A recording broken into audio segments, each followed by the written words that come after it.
বোতল মারার জন্য যদি বিচারের আওতায় আসা যায়, তো যারা আমার শিক্ষক শিক্ষার্থীদের রক্তাক্ত করেছে তাদের কি নোবেল পুরস্কার দিতে হবে? তাদেরও বিচারের আওতায় আনতে হবে।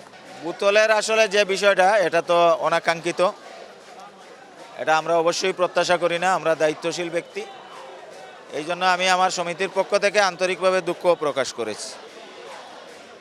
বাট যে উপদেষ্টা, উনিও তো একজন ছাত্র,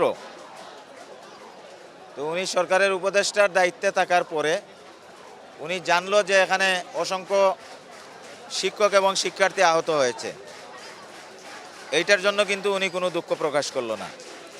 এবং বোতলকাণ্ডকে যারা বড় করে ওই জিনিসটাকে ছোটো করছে, এটা সম্পূর্ণ উদ্দেশ্য প্রণোদিত।